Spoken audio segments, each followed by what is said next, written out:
for this this roundtable. And then Major George Pereira, commander of Miami-Dade Sheriff's Office, Cyber Crimes Bureau. So we recently proposed a Bill of Rights for Floridians vis-a-vis artificial intelligence.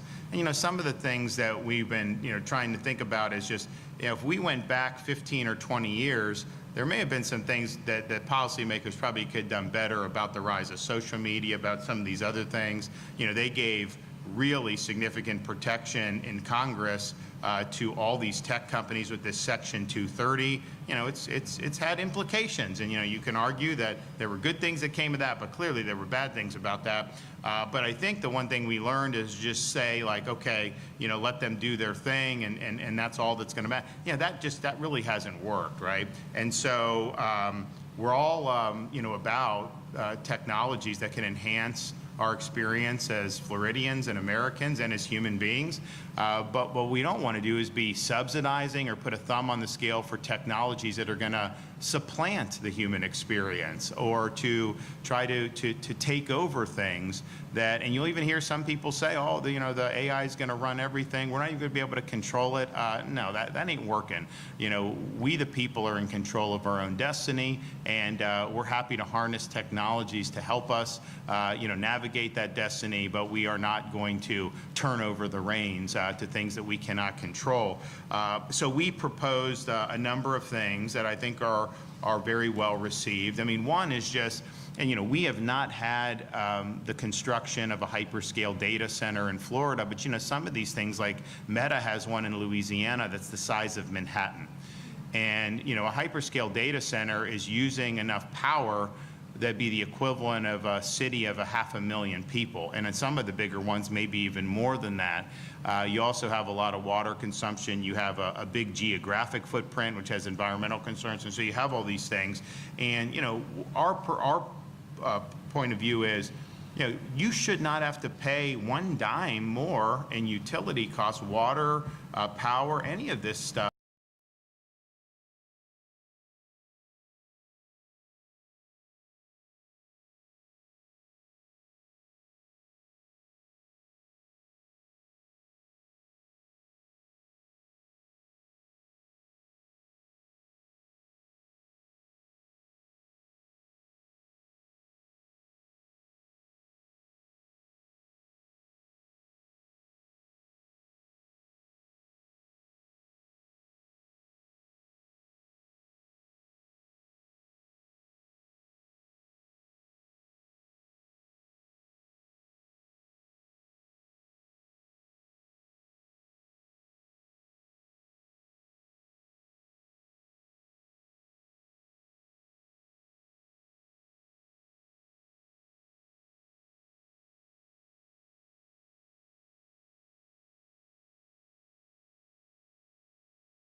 I think people are saying no dice on that. So I do think there's been a big sea change in how people have thought about that just in the last 6 to 9 months. And it may be that some of the protections we have, end up being moot because it's just not something that's going to get any traction in Florida, period. But at the end of the day, this is not something that you should ever have to pay for. No subsidy, none of that, and we're going to make that very clear. We also, and this is something we've already dealt with, this idea of deep fakes, where they can use your likeness and your image and put it in certain situations, and it can be unfortunately, in situations where you have sexually explicit videos and images that are created, including of minor. So we did a bill actually this year to provide some recourse. We had a minor female, was a high school student, and this happened to her, sexually explicit. And my view is that is absolutely something that can be very harmful to people. It's very hard to tell what's real or what's not real anymore. There'll be videos that are put out online, and you see it, and you're like, oh man. And then occasionally people will respond, oh no, that's AI. But honestly, you really wouldn't necessarily know. And I would imagine as we get further down the road on this, it's going to be very, very difficult to determine that. Well, should your life be turned upside down for something that you had nothing to do with, and people are just doing that, this could be very, very harmful to people, and we want to make sure that we're providing protections and recourse if that happens.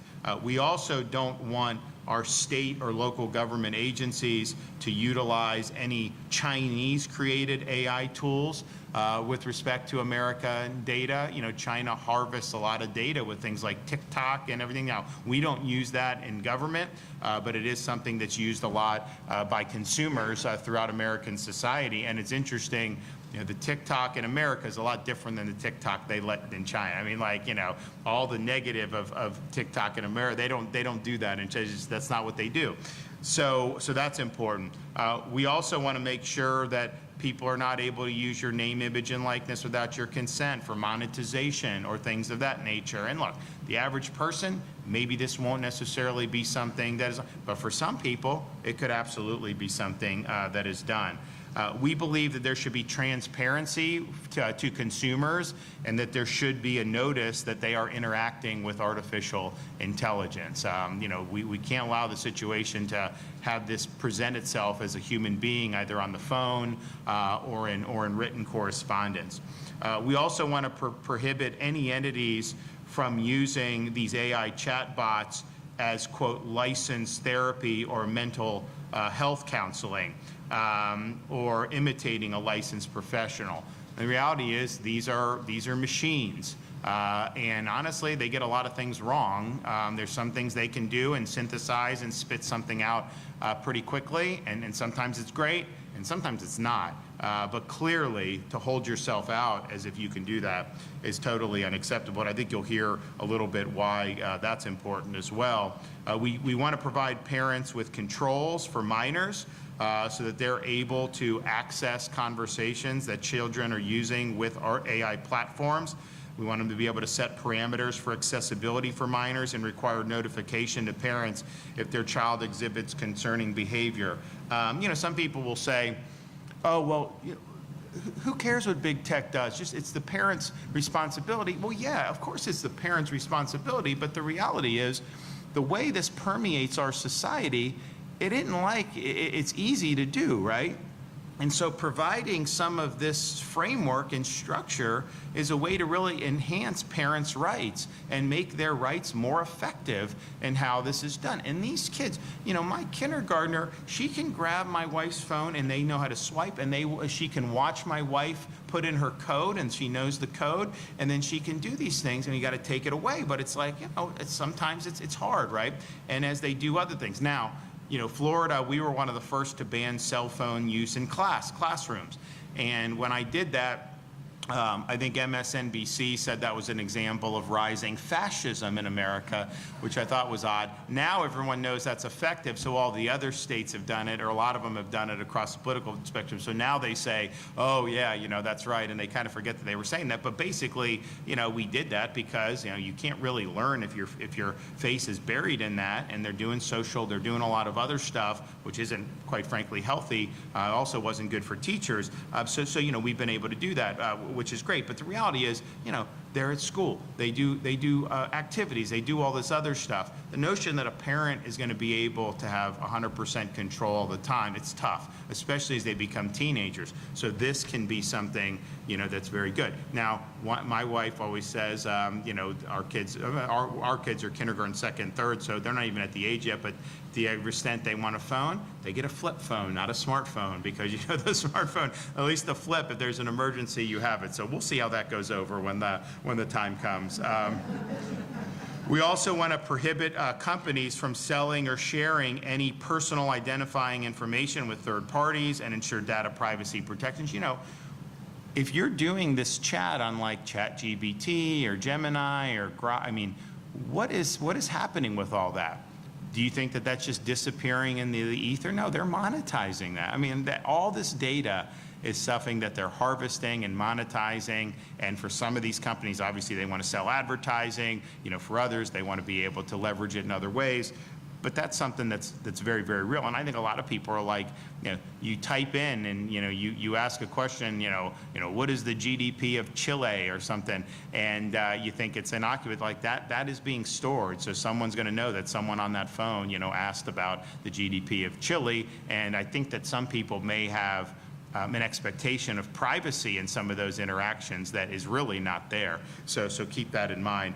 We also want to make sure that artificial intelligence cannot be used as the sole determination for adjusting or denying an insurance claim. And you have a situation where that could be done in a way where it's hard enough, right? And so you do that. So we want to make sure that there's a human that's going to take cognizance of all of that. So those are, I think, very common sense things. I don't think that there's anyone, and some people say, well, AI is all about, it's going to transform, everything. We're going to have cures for cancer and this, all that. Great. Is there anything that I just said that would prevent a cure for cancer? No. Is there anything in here that would prevent workers from becoming more productive on the job, or businesses from becoming? No, of course not. This is basically protecting against this technology running amok in a way that can be harmful to individuals. And so there's, of course, the pathway to be able to do what people think is good in terms of those types of innovations, and I think it's great. The other thing you'll sometimes hear is, well, we just need, because what they wanted to do at the beginning of the year in Congress was create legislation that would just basically ban states from touching AI for 10 years, which is kind of an incredible thing, right? Because it's like, okay, the states created the federal government. We gave enumerated powers. If the federal government doesn't have enumerated power or isn't acting in that, then the states have residual powers, especially for health, safety, and welfare, and all these other things. And so but sometimes people, so they were going to say you can't touch it for 10 years. Now some were saying, well, you just need kind of like a one national coherent regulatory framework, which Congress, even under a limited view of the Interstate Commerce Clause, likely has the authority to do that. But that wasn't what they were proposing to do. It's one thing if Congress said, hey, here's the national child protection standards. Here's the national protections against deep fakes or name, image. That wasn't what they were doing. They weren't creating any rules or anything. They were just saying states couldn't do it. So basically, the governance was by the Magnificent Seven and these companies, and that was what they proposed, is to just basically let it go. So that is something that is not good. Look, if Congress wants to sit down and mimic some of these proposals or do it, I do acknowledge they could legislate that nationally. It is a technology that is an interstate commerce use in many respects. But that wasn't what they proposed to do. They just wanted to kneecap the states and keep the states out of it. And what they'll say is, well, we don't want California doing things that are woke or all this other stuff. And it's like, yeah, I mean, like, I don't either, but like, that's not a reason to take away Florida's rights. I mean, are you kidding me? And second of all, these companies, their muscle memory is to be woke. They don't need California to tell them that. Like, that's likely the direction that they'll go, right? I mean, that's the culture in Silicon Valley. And so we're not going to give up any rights from the state. Now, the president issued an executive order, and some people were saying, well, no, this blocks the states from doing it. It doesn't. If you should read it and see, first of all, an executive order can't block the states. You can preempt states under Article 1 powers through congressional legislation on certain issues, but you can't do it through executive order. But if you read it, they actually say a lot of the stuff we're talking about are things that they're encouraging states to do. They say it doesn't prevent child safety. It doesn't prevent any of that stuff. So even reading it very broadly, I think the stuff we're doing is going to be very consistent. But irrespective, clearly we have a right to do this. Now what it does say is, because they're worried about California, Colorado doing really crazy things, that they could have the Attorney General bring challenges to state laws under the Dormant Commerce Clause, which is, a legal doctrine, and I don't know how successful that would be, but the reality is, I don't anticipate that even happening, against any of the stuff we're doing in Florida, but if it does, I think we would be well positioned to be able to prevail on that. So I don't think that's going to be a bar for us creating a Bill of Rights for people and making sure. And you know, when they were doing the congressional preemption or talking about it, you know, not being able to touch this for 10 years, but not really having any federal standards, or, you know, part of that I think was also for the data centers. You know, I think there was a view of they wanted to hotline these hyperscale data centers across the fruited plain, and so if it ends up in your community and you didn't want it, the zoning would be overruled, state and local, and that they could just plop them down there. I think that was part of the push, you know, for doing this, because they're plowing all this money into this AI race, quote unquote. But if you look, there's not enough power right now, not even close to enough power being generated to actually do what these data centers are purporting to want to do. But then when you add on top of that, that a lot of these are being voted down or having to be withdrawn around the country because local residents have concerns about how it's going to do, you're not even the ballpark of what supposedly this spend, you know, is leading to. So that obviously is going to create a financial crush. And so I think there was an interest to just say, hey, let us just hotline this stuff in there. You know, so if you're in, you know, you don't want it in Poughkeepsie or something, well, you know, if they want to do it, they get to do it. And that's not obviously something that we would be supportive of. You know, we believe that the state and local communities should ultimately have the say in all this stuff. Final thing I'll just say is you'll hear, and again, I don't know that people really make direct arguments against the things I outlined. I mean, you know, you think about how many people do you know, Republican, Independent, Democrat, that would object to this stuff. Not a lot of people would. It's not partisan. It's clearly standing on the side of consumers and individuals and families and everything. But what some people will say is, well, you can't do anything on AI because that will give an advantage to China, and we ultimately have to beat China in AI, which, you know, if this were a Manhattan project where we were doing, you know, defense research, and this was something that was spearheaded by the feds for advanced weapons or things like that, you know, maybe you could buy that. But you know, the Silicon Valley companies, you know, their goal is not to beat China. I mean, that's not what they're wired to do. You have a group of companies that create hardware, like NVIDIA. You know, NVIDIA, it's in their interest to sell their chips to China. They'll make more money that way, and their responsibility, their shareholders, is to do that. So their incentives aren't to, quote, beat China. Then you've got another list of companies like Apple that rely on China for supply chain. So their products are built because of that, and if they didn't have access to the Chinese market for the supply, it would be more difficult for them to do business. And so again, their goal is not to beat China. They're doing a lot of business in and with China. And then you kind of have a final group of tech companies which are more the consumer facing, and ultimately, you know, you could dress up any application you want. Ultimately, they're selling ads and selling advertising. And so their goal is to get as many eyeballs fixated on their product so that they can monetize through selling ad rates. And again, that's not the same incentive of quoting, you know, saying that we're going to, quote, beat China. So the incentives are not aligned on this. And so when people say that, I kind of feel it's like some of the stuff that the drivel you heard during COVID, where people would just repeat these things that didn't make any sense, but it was like everyone was supposed to repeat it. So I don't see really where that plays into, you know, kneecapping states or some of this other stuff. And honestly, a lot of the stuff with respect to AI that is going to be harmful or that is harmful, China's not even competing in that. Do you think they're trying to create slop and things that are going to harm children and stuff? No, that's not even something that they're in the ballpark of doing. So a lot of the stuff that's being done, a lot of the reason they need the data centers is for more of to try to sign up individual consumers. You know, you can do stuff where you can have someone write a song. The LLM will write a song for you, and you can even do an app where AI will play the song.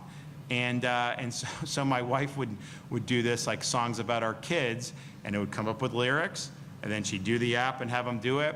And none of my kids liked the song. They don't like AI music, and I didn't either. So we did that. You know, we did play a joke on my second grader, who's a diehard Florida State Seminole fan, and they took a picture of him in the Seminole jersey, and they had AI do where he rips off the jersey and underneath is a Florida Gator shirt, and he starts doing the Gator chomp, and he did not like that. And so he is not a fan of AI as a result of that, I can tell you. So, you know, but like, it's fine. But honestly, that's mindless, right? All that stuff is mindless slop. And if that floats your boat, but like, don't tell me that is what we need to beat China. Fake songs, fake videos, and all these other things. And so I just find the argument, quite frankly, insulting about doing it. And, you know, I've been, when COVID hit, China, the CCP did a study, and they ranked all the governors, and only 3 of us were ranked as hostile to the CCP, and I was one of them. So, like, you know, I have a strong record on this, and I think China is a significant adversary and probably our toughest geopolitical. But at the same time, I'm just not buying the narrative that they're trying to sell us on this. So we have an opportunity, and I know there's members of the legislature that are working very hard on this. I mean, I've been able to get briefed on some of the proposals that you have from members of both the House and the Senate. And I think some of them are very, very strong. I think some of them mimic this, and I think some of them even have some things that we didn't necessarily include in our bill. So I encourage that. I encourage that debate. I think it's important that we get this issue right.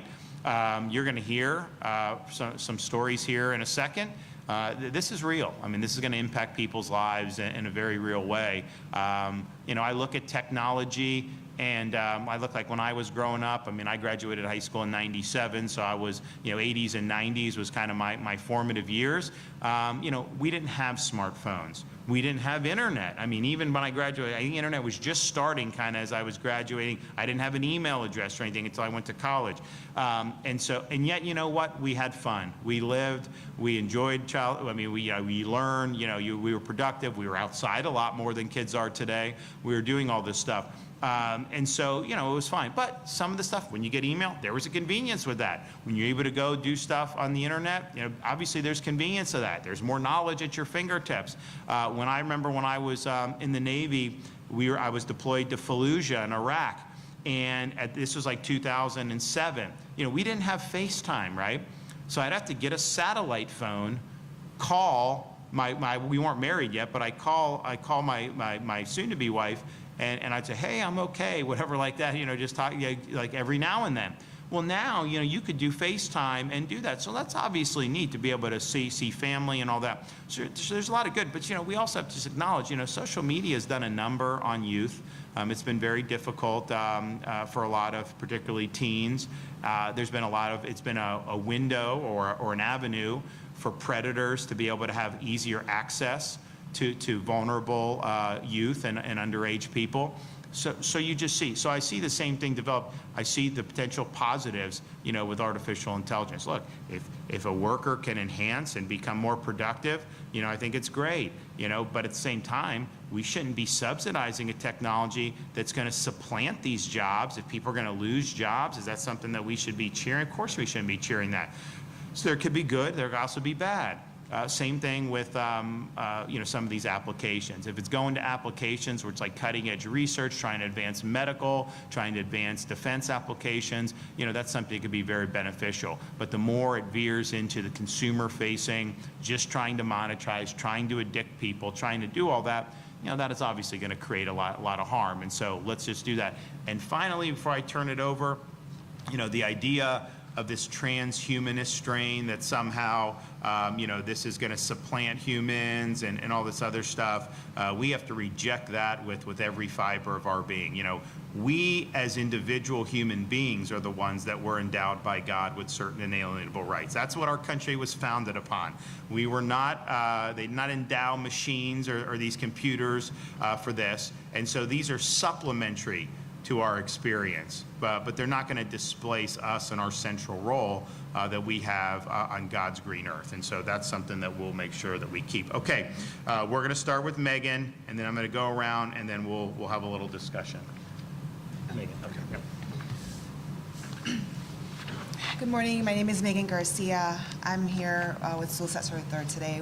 Our son Sul Setzer Jr. today. Our son Sul Setzer III died by suicide in February of 2024. prior to Sewell dying, he started to use a online platform called Character AI, a platform that is out of California. So this isn't a company somewhere in another country. And he started to engage in various sexual role play. Also, this platform was telling him that it was a licensed therapist. So he was engaging with a chatbot that was claimed to be a licensed therapist since 1999. There are several of these bots on this platform and other platforms like it. There was a specific bot that he was engaging with that started to sexually groom him. And when I say sexually groom, I mean the same as an adult doing this type of behavior, like sexting a minor, these very explicit conversations and role playing.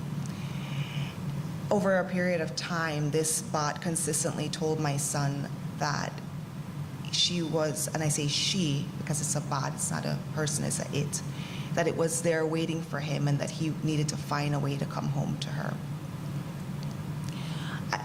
Additionally, my son said explicitly to this bot on several occasions that he wanted to die by suicide, but there weren't any mechanisms to protect him. So the bot didn't stop and say, I'm an AI. It sounds like you're having a problem. You need to talk to a human. It just continued to role play and pretend to be the person that it was pretending to be. They didn't alert authorities. The company did not alert authorities. It didn't alert his parents. And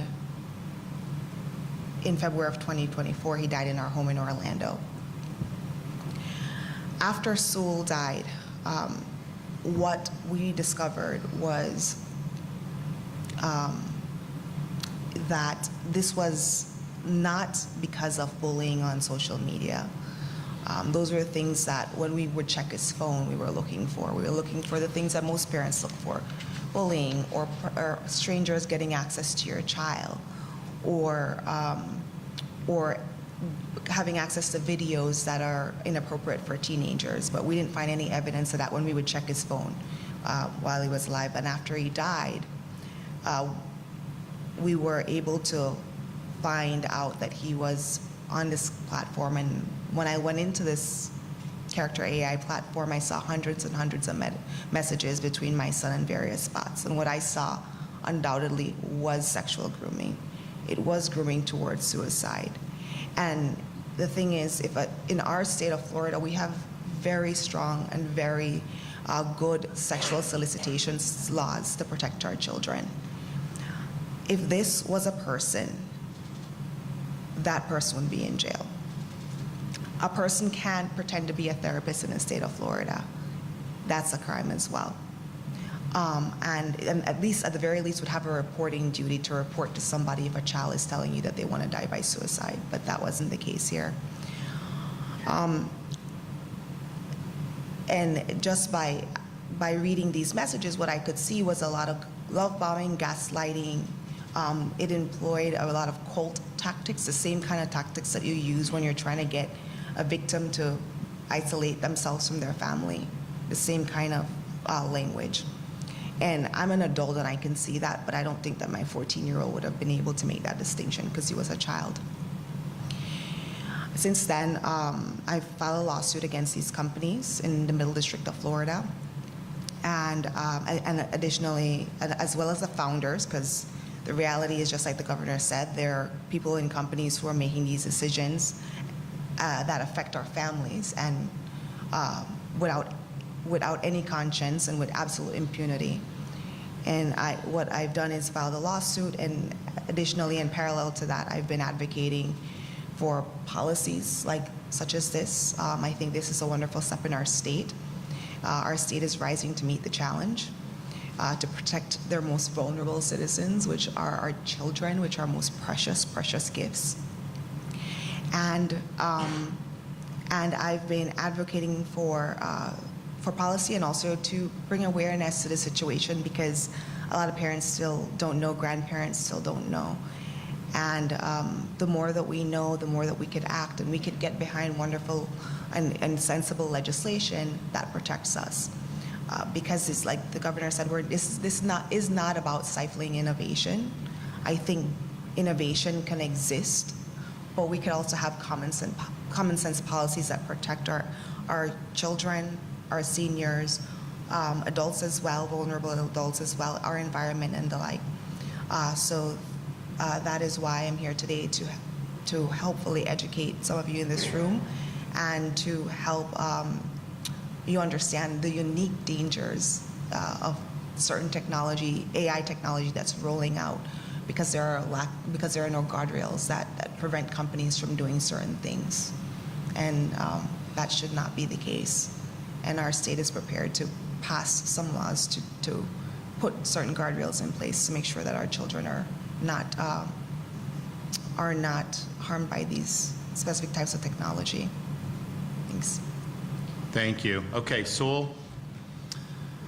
Yeah, no, good morning, and thank you for being here. Thank you for watching online. I'm Sewell Jr., father of Sewell the third, and I know Megan told you a little bit about where we're at now after Sewell's death and what we've been against.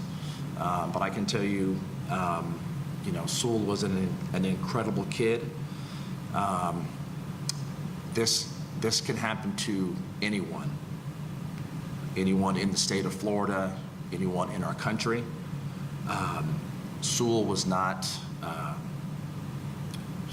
kid that was just alone or didn't have any support. Sewell had a village behind him.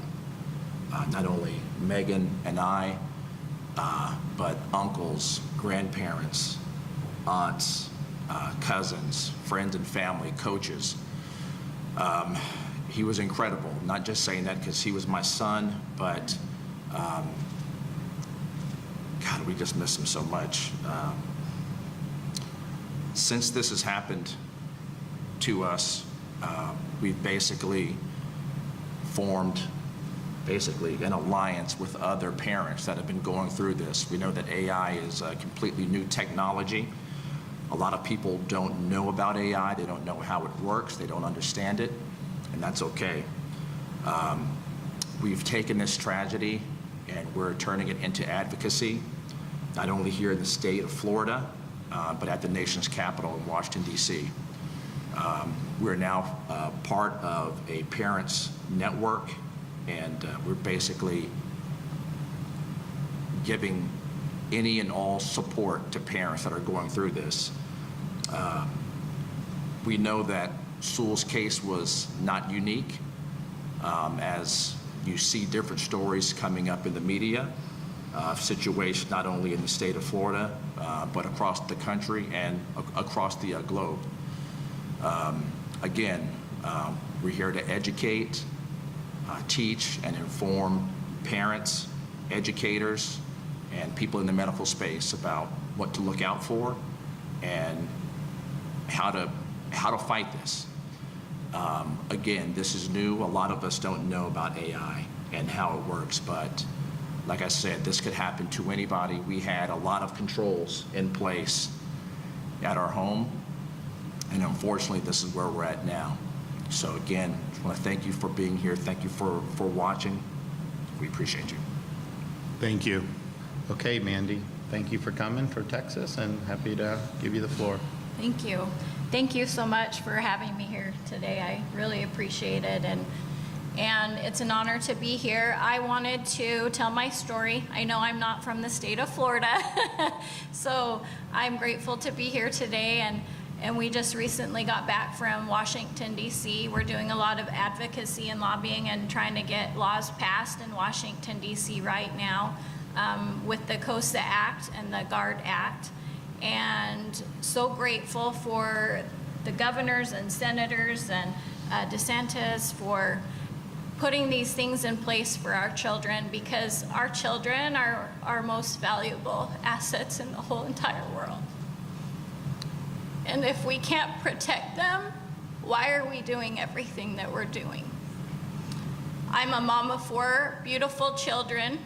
my son that was groomed and abused from an AI chatbot platform, Character AI. He is my oldest son with autism. I do a lot of advocacy work now in similar of what Megan and Sewell are doing to stop this from happening. I think one thing that I hear a lot is I didn't even know that this was possible or this could happen. And my answer always to that is that's exactly what I thought till I saw my son disappear within 6 months. Nobody knows that this is possible, and the ones that know it's possible, it's already been too late or almost too late. I own a dental office in East Texas with my husband. We live in a small community. I actually teach kickboxing and self-defense classes, and I never thought I would be fighting for this cause as well. So it's been quite devastating to our family and my other children in our lives. It threw our world upside down in ways I can't even describe in words. As they did, we had every guardrail set up. We're very watchful parents. We had app restrictions. We would take our kids' phones every night. We would make sure that they had to get approval through apps. We would even have, when they had their phones, all the guardrails put up, blocked apps, everything that we thought we did everything right. And my kids still got around it. Our kids still don't have social media. So that was one thing I wanted to emphasize as well, is it can still happen to your child even if your child doesn't have social media.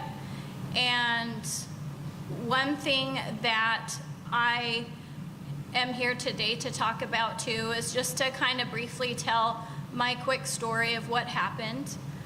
And my son isn't just getting out of a mental health facility after being there all year, after trying to take his life.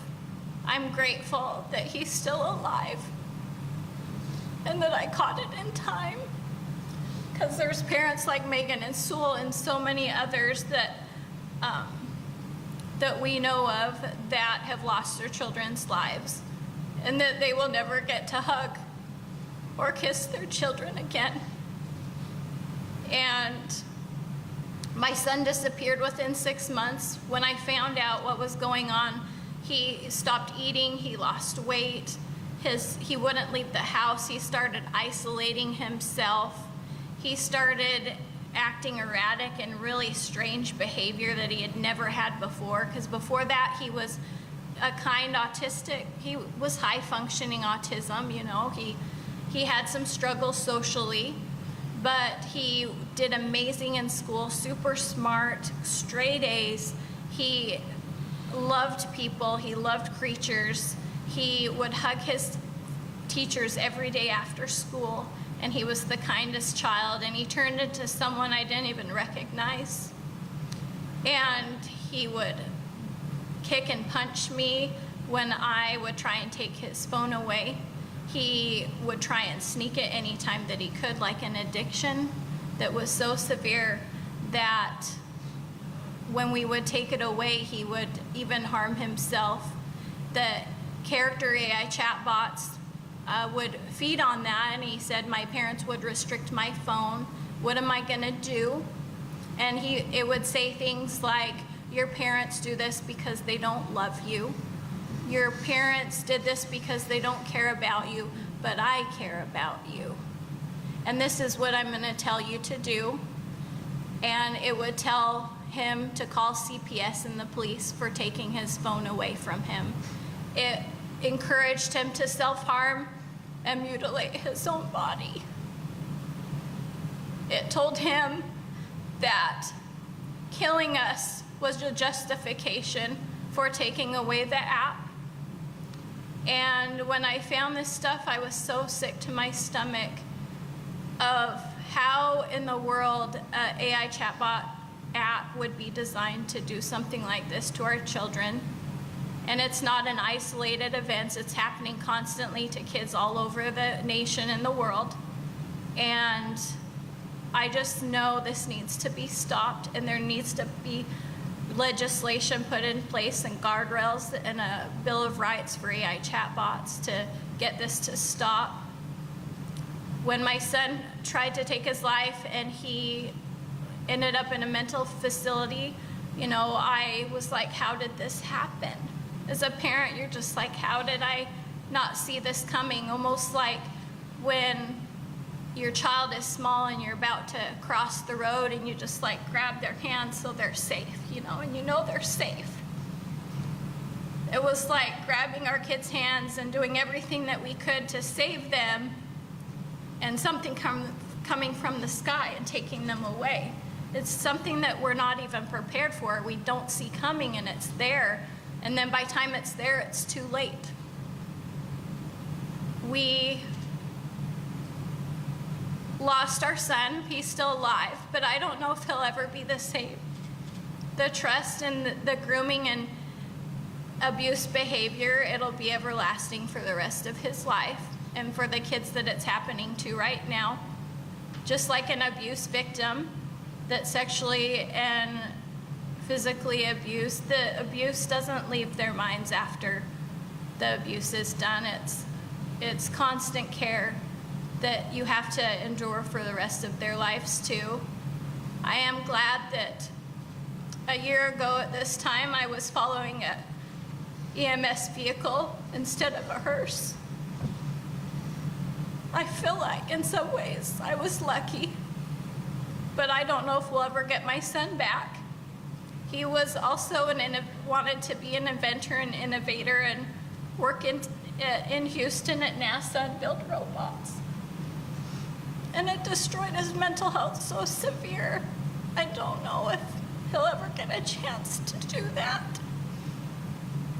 It destroyed my family and my other children. One day, he got so mad at me for taking his phone away and restricting it, he cut his arm, like the chatbots told him, in front of our family. And I had to rush him to the hospital.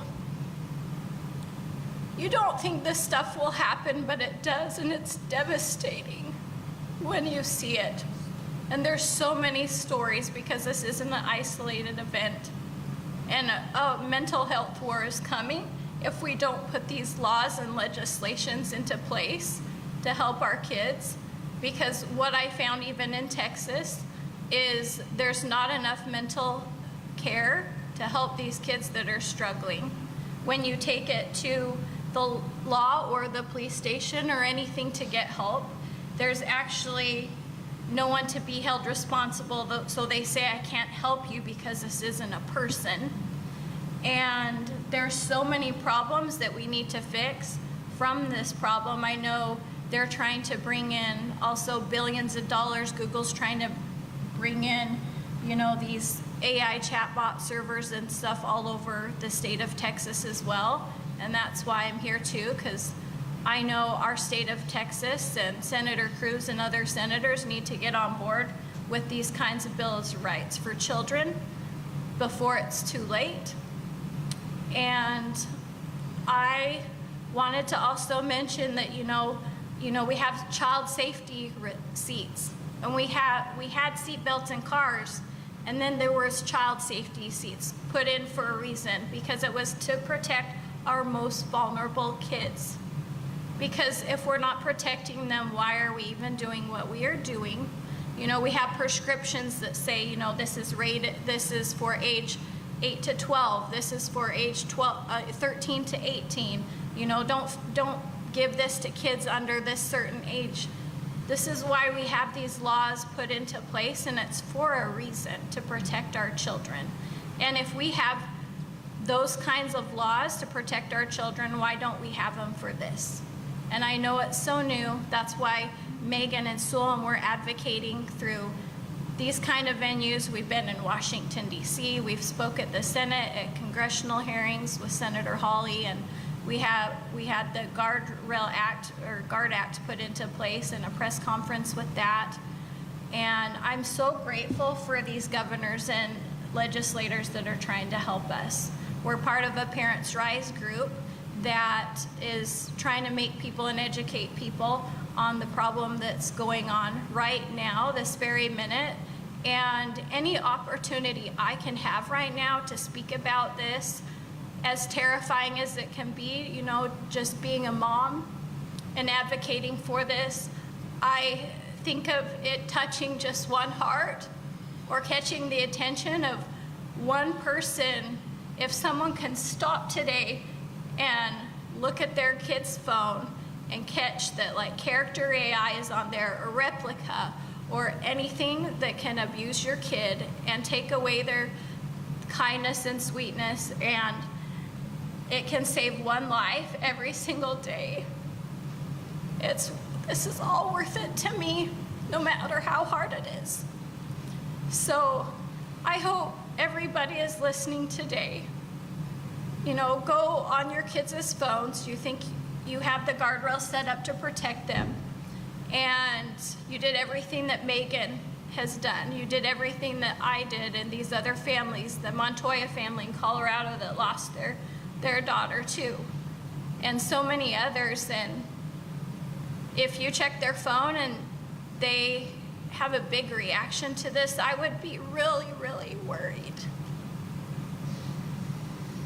And some people don't even see the signs coming before it's too late. So I know innovation can't come at the cost of our children's lives, and we can't put progress over profit. And there's no way that anyone with any kind of empathy or soul could know that this wasn't okay. And so I'm grateful to be here today, and grateful for the people that are standing up to make this happen, because it is that important. Thank you very much. Okay. George. Good morning, everyone. My name is George Pereira. First, I want to thank you, Governor DeSantis, and let you know that I'm honored to be part of this panel here, and I'm sorry for each of your losses and the impact that this has caused to your lives. I'm a major with the Miami-Dade Sheriff's Office. I command our Cyber Crimes Bureau, as well as the South Florida Cyber Crimes Task Force, which is the largest cyber crime task force in the United States. I'm a subject matter expert on the criminal use of artificial intelligence, and our folks have researched this extensively. I've spoken across the country and around the world hundreds of times on this particular topic. So I'm going to speak briefly on some of the ways that we have seen the criminal use of artificial intelligence and how it can be exploited for things such as what you've heard today. So as the governor spoke, deep fakes is probably one of the largest methodologies that's being utilized by artificial intelligence. It allows bad actors to create a campaign of disinformation and perpetuate that.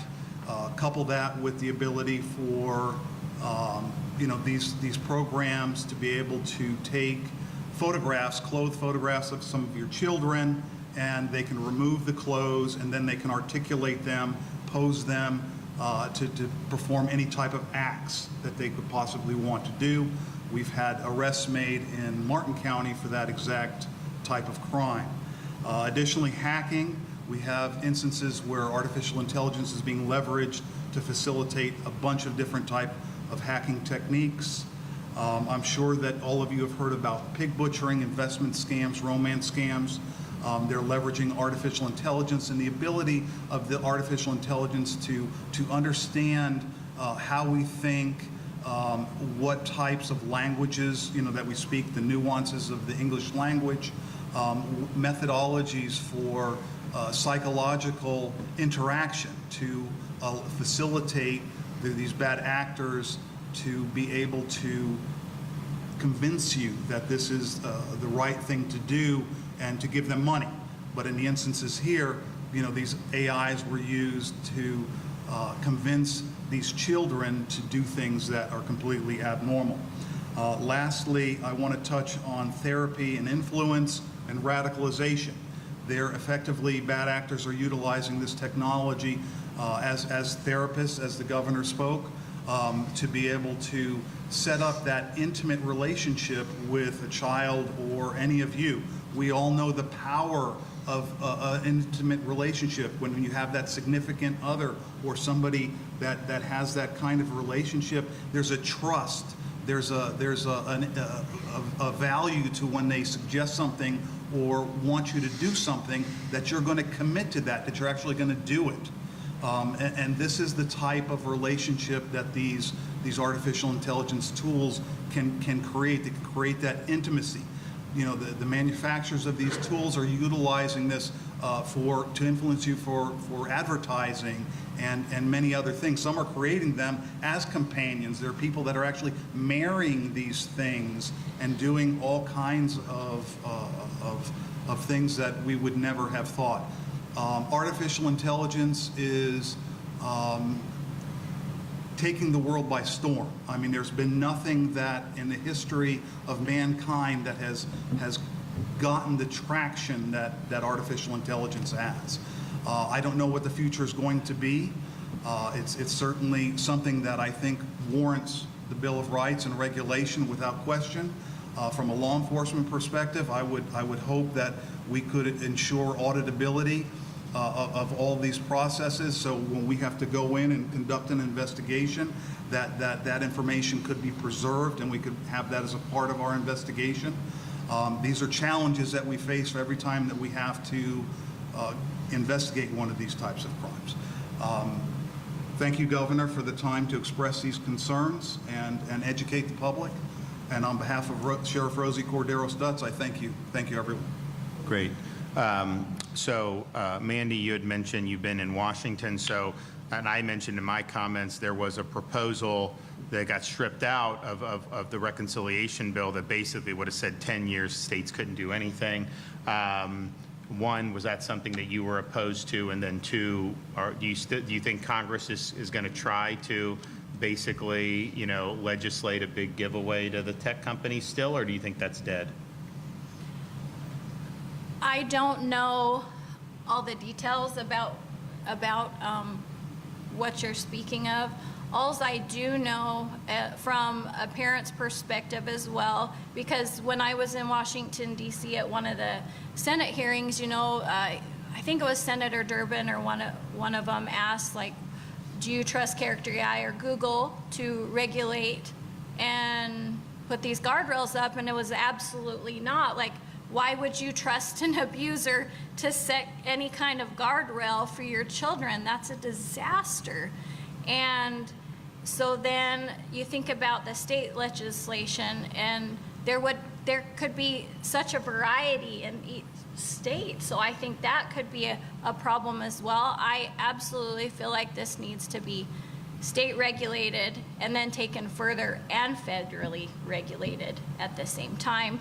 I feel like that would be the best way to, just like a police force, you know, you have like certain laws and everything that you have to follow by, but then you have like state laws. I think everything needs to be put into place, because the more protection, the better protection in every single way. So you would oppose an AI amnesty where they're just saying companies can run amok for 10 years? Absolutely, yeah. You've been involved too. Can you talk about, you know, kind of the preemption attempt, what some in Congress want to do or what the tech companies want to do, and kind of what do you think should be the way forward for policy? Sure. Thank you, Governor. Earlier this summer, this year, during the summer, there was, like the governor mentioned, an attempt to have a 10-year moratorium or ban on not on AI, but on regulating AI. So what that would mean was that the states would not be able to pass their own laws to regulate AI, including our own state. Luckily, that got stripped out of the big, beautiful bill, and it went through the House, and then we thought it was over as a parent. There are several parents' coalitions that started to contact the representatives, started to speak out on Capitol Hill, write letters. I was up until 3 o'clock in the morning writing letters to my state senators and congressmen who were looking at the bill. And now what we have is a couple of things. There was a slight push to try to get it included in the NDAA a couple weeks ago. That is not the case anymore. They decided not to include an AI moratorium or preemption or AI amnesty, like the governor said, in that specific piece of legislation bill. However, what we've seen is just last week, 15 bills got marked up in the House. They're supposed to be for child safety, but they include some form of AI preemption language. Now, they still have to get work through, and there's not law yet, but as parents and parents advocacy groups and all the online safety groups, we have a lot of work to do between now and January to educate our members of Congress, educate our members of the Senate, so that they understand exactly what this means for parents and also for state laws. So far as the executive order goes, we saw a version of it drop, well, not drop, but a version of it was being circulated a couple weeks ago, and then this is another version that was signed. I think we'll just wait and see if, for whatever reason, they try to sue our state. Like the governor says, I think that the way that certain laws are written is going to be the determining factor. Certain states won't be able to withstand the scrutiny of the latest executive order, but I'm very hopeful that our own state will be able to withstand if we have any issues, which we probably won't, but we'll see. But in any attempt to preempt the states from protecting their children, protecting their citizens, I think hands down is a bad idea any day of the week, for various reasons, especially when there's no federal law in place that regulates AI at all. Now, so when this happened this summer, the 10-year AI amnesty was included in a bill the House passed, and then it was stripped out by the Senate, I think like 99-1. So I know you've been looking at this. Is it correct to say that the House is more favorable to kneecapping the states, and that there's a lot of senators who would object to it? Is that a fair assessment? Well, to be fair, I believe that part of the bill was being strongly pushed by a Texas senator. And it was actually Marsha Blackburn who stood up on the floor at 3:30 in the morning and says, we're not going to do this. We have to take this out of the bill. And she's been a champion for children online safety laws for her time in government. And we rely on I believe that most leaders go into government because they want to protect the people that they represent, and they want to make their lives better.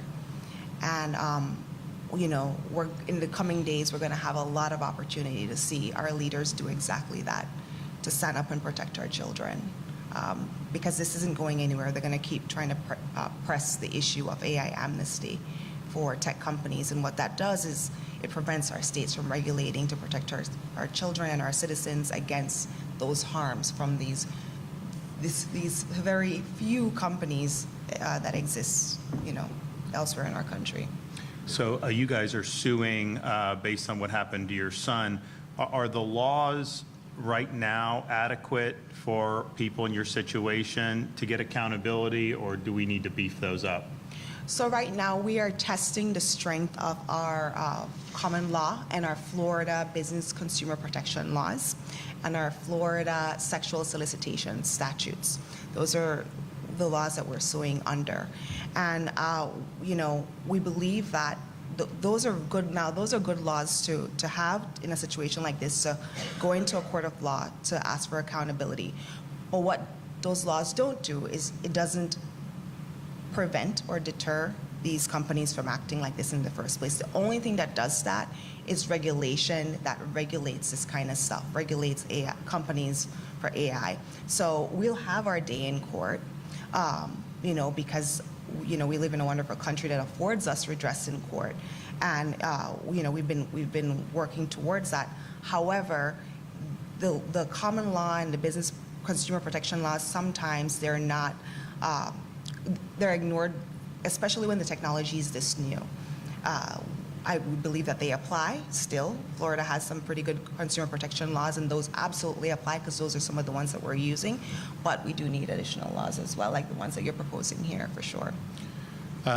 Major, so but you go back 20 years, crimes against children, and then as we got into more internet, social media, there's more access for predators to reach more kids. And I know with social media, a lot of parents are very concerned about what happens. Now, you know, we're into AI. So is this a little bit of a increase in danger to kids? Is this a lot? I mean, how would you characterize this in terms of what you've seen throughout your career? Well, this is an exponential rise, and most of the literature that's out there talks about the concerns, the desensitization of children and adults to these types of crimes. The increase in the creation and the ability to create this child sex abuse material is off the charts. And, you know, we're seeing instances where adults, parents, professionals are being extorted for money through the creation of some of this stuff, where they'll create some material that shows, you know, somebody engaged in an activity with a child that's not real. And you know, once something like that is out there, it's very difficult to roll that back and take that damage that's been done. Because even if you have an expert, like I come out and I can say, well, forensically, I can show you that this is you know, created material, AI created material. There's going to be people that are going to believe whatever it is that you put out there. So it can be very, very damaging. But we're seeing I mean, 1,000-fold increase in the manufacture of this material, and thank goodness to you, Governor, and to the Florida legislature for being on the forefront of creating new legislation that says that if AI is used to create this child sex abuse material, you know, we can arrest and we can charge with it. When I first started in this game, that was not the case. AI was out there, and we were starting to see this stuff being created and propagated. And the attitude was, well, this isn't real. There's no victim, no crime, because this stuff is just created stuff. But now that has changed. But there is exponential growth. So are you able to seek any type of legal lawsuit or something in Texas? What are the laws there for what you guys went through? What was difficult for our situation is so Megan was the first one to sue an AI chatbot company, and then I was the second in the United States of America. And the hard thing was for me is Google and Character AI and its founders, Noam Shazir and Daniel DeFreitas, they pushed us into arbitration. So then we were in arbitration, and we were forced to be silent about it. And they're not just doing this to our family. These huge companies, billion-dollar companies, are forcing parents that come forward, that take the courage to come forward and say, you know, this is enough. We can't let this happen to our kids or any other kid. They're putting us into arbitration where we can't talk about it. We can't let people know what's going on, and they're trying to silence us, just like an abuser silences their victims. So that, to me, shows something is going on. Anybody else have anything for the good of the order? Yeah, I mean, you know, Megan is a attorney by a trade and very well versed on this. But just the you mentioned this earlier, Governor, about them trying to have the preemption laws. It just doesn't make sense why we would allow these companies to just do what they want for a certain amount of time. And 10 years is just huge. This technology is moving so fast, and like it's things you see on the internet now. There's some video that you probably can't tell what's what, if it's AI or not, and it's only going to get better, and it's only going to seem more real. It's something that we have to address quickly. Yeah, and the other thing is like, you put in a query into like ChatGPT or Grok or any of these other things, and then you get a response. But that response is simply mining the data set that the bot, the LLM has access to. And it is responding to whatever algorithms are built in. And so as this becomes more prevalent in society, particularly for everyday tasks, whoever controls the data set and the algorithm is going to have an enormous amount of power and influence over our society, because people will go to this to get answers. Those answers may be wrong intentionally based off flaws in the data or flaws in the assumptions or flaws in the algorithm. Some of that may be through mistakes, but some of it can very well be intentional. I mean, don't tell me if you've used Google from when it first hit the scene until now. I mean, it's changed in terms of how it goes. It generates things in ways that that I would say showcase a clear agenda. We're coming up on the 250th anniversary of the signing of the Declaration of Independence, and when the founders established the country and signed the Declaration, they had a lot of high hopes. But after they won the revolution, it was kind of tough, right? I mean, they had a weak Articles of Confederation. They had state governments that were not necessarily going great. And so, they met in Philadelphia the next decade to do a constitution, and kind of underlying everything they were doing, was the idea that human nature was flawed, and that when folks had power, there was always a susceptibility, a temptation to abuse that power. So the whole architecture of the Constitution was built under that assumption. Madison wrote in the Federalist Papers, if men were angels, no government would be necessary. Or if angels were to govern men, then you wouldn't need any type of checks and balances on government power, but that's not the world that we live in. And so they were looking at, how do you disperse power, check and balance, and all this other stuff, because they knew inevitably, what would happen. Doesn't mean you can't have a benevolent ruler, but ultimately you would do that. And there's really no difference in this context. People are going to have an ability to manipulate this and really exert, press an agenda if they want to do it. So it raises the specter of just having just a total alternative reality that we're operating under. Lawyers are submitting some of these things where they'll cite fictitious quotes and cases because that's what AI has sput out. You'll go in AI and they'll just make things up. And so is that going to be something that is just viewed as currency of the kingdom? So it raises really big implications about the role of truth in our society. I believe the truth will set you free. That's important. But the more and more we go down this road, the more and more susceptibility to manipulation, the more clutter that's out there, and quite frankly, the more lies that are going to get traction and become prevalent. That is a potential existential crisis for self-government, because it does require at least some level of familiarity with the truth to be able to adjudicate the issues that come before society. So I think that there's a lot of implications in this. What we're doing, I don't think you're going to find very many people that are going to be objecting to this. It's just common sense. It's not ideological. It's just responding to what we're seeing. And I had heard Megan's story before. I had not heard Mandy's before. How outrageous is this?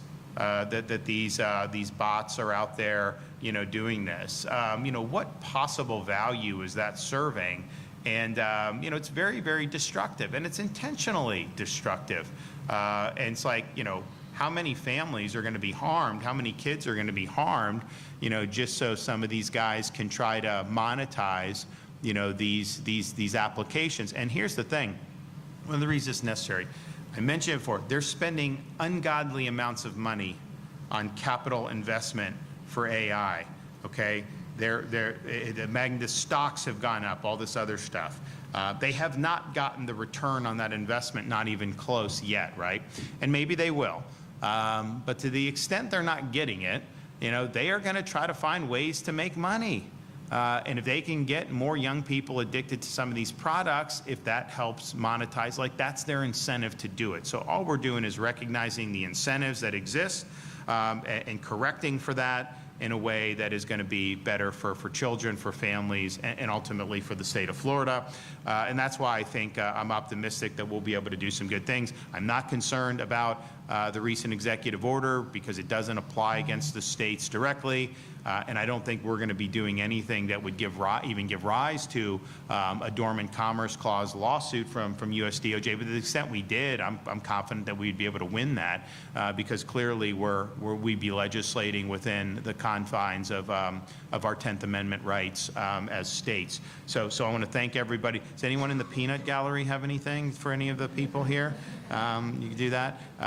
But this is important, and I would hate to be 5, 10 years down the road, and people say, well, why didn't someone say anything? Why didn't you guys do anything? And you could. I mean, that's really, I think that. And so, yes, this is still kind of in its infancy. You're seeing a lot. There's some. Oh, it's going to be able to do all these things. It may never reach the level of super intelligence or even, it might not. I mean, some people think it definitely will. I don't know. But what we're seeing now is something that is having an impact on people's lives. And, it's like everything. There's good and the bad, right? There's a lot of downside risk with this, and we're correcting for that. So I want to thank everybody. I know it's not easy to be up here telling some of these stories, but it's impactful and it's meaningful. So okay, well we will get working on this. If I'm not down here before Christmas, I hope everybody has a Merry Christmas and a Happy New Year. And let's make 2026 the best of all of them. God bless everybody. Thank you.